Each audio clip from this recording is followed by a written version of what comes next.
देखिए आज का जो हमारा टॉपिक है कक्षा 12 रसायन विज्ञान का विलयन चैप्टर का परासरण और परासरण दाब है ना। ये परासरण और परासरण दाब क्या होता है और इसको समझते हैं। तो देखो परासरण क्या है, एक प्राकृतिक घटना है। कैसी प्राकृतिक घटना है, तो इसको पहले आपको एक एग्जांपल समझाएंगे हम। जैसे आप देखते हो कि अगर आप किशमिश को जल में डाल देते हो तो किशमिश क्या हो जाती है, थोड़े टाइम के बाद फूल जाती है। क्यों फूल जाती है, क्योंकि किशमिश जो होता है उसके अंदर जो लिक्विड होता है गाढ़ा होता है, और जो वाटर होता है, जो जल होता है, वो जो लिक्विड होता है वो कम गाढ़ा होता है। कहने का मतलब किशमिश का अंदर जो भी विलयन है वो सांद्र विलयन है, और जो जल है वो क्या है, तन विलयन है।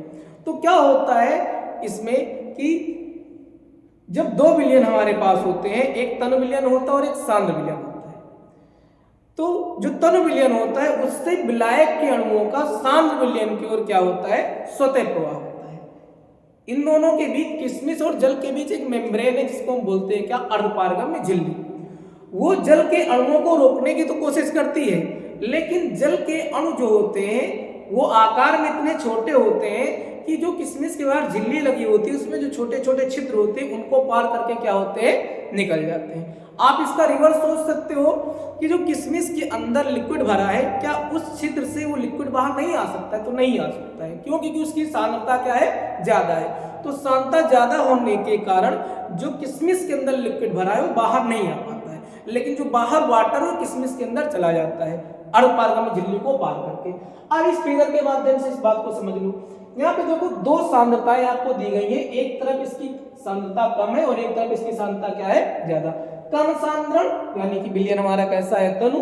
उच्च सांद्रण यानी विलयन हमारा कैसा है, सांद्र। तनु विलयन में आप देख सकते हो उच्च जल सांद्रण, यहाँ पे जल की मात्रा बहुत ज्यादा है और कम विलेय। विलेय की मात्रा क्या है, कम है। यहाँ पे जल जो हमारा होगा विलायक की भांति व्यवहार करेगा, उसके अलावा जो होगा वो विलेय होगा। इधर आप देख सकते हो, इधर तो आपका विलेय बिल्कुल है ही नहीं। इधर अगर आप देखोगे तो इधर कम जल सांद्रण। यहाँ पे अगर आप देखोगे तो ये सब के किसको डिनोट कर रहे हैं, तो ये सब जल को डिनोट कर रहे हैं। अगर इस झिल्ली के इस तरफ आप देखोगे तो ये जल की मात्रा इधर क्या हो गई, कम हो गई, और इधर आपके क्या हो गए, विलेय के अणु आ गए। तो इधर की सांद्रता उच्च है और इधर की सांद्रता क्या है, निम्न है। अभी मैंने आपको बताया क्या होता है कि जब एक तरफ की सांद्रता निम्न होती है और एक तरफ की सांद्रता उच्च होती है, तो जो जल के अणु है, जल यहाँ पे जल है तो जल के अणु हो जाएंगे, या जो भी आपका विलायक होगा, विलायक के अणु तन विलयन से सांद्र विलयन की ओर स्वतः जाने लगते हैं।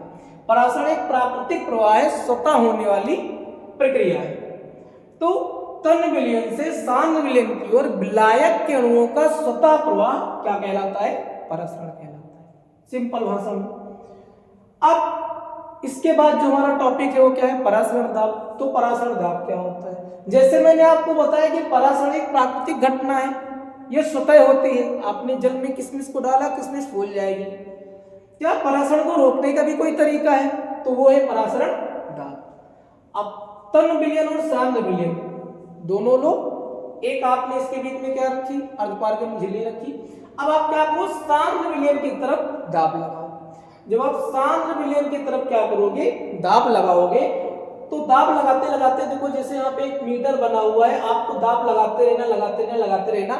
एक ऐसा टाइम आएगा जब तन विलयन से सांद्र विलयन की ओर विलायक के अणुओं का स्वतः प्रवाह रुक जाएगा, और जब तन विलयन से सांद्र विलयन की ओर विलायक के अणुओं का स्वतः प्रवाह रुक जाएगा, तो उस टाइम पे ये लगने वाला जो बाहरी दाब है ये हमारा क्या कहलाएगा, परासरण दाब कहलाएगा। परासरण दाब का सूत्र भी होता है जो क्या होता है, पाई = CRT, जहां पे C आपका होता है कॉन्सेंट्रेशन, R होता है गैस कांस्टेंट, और T होता है आपका क्या, टेम्परेचर, है ना। तो इस तरीके से इन फिगर के माध्यम से आप परासरण और परासरण दाब को बड़े आसानी से समझ सकते हैं।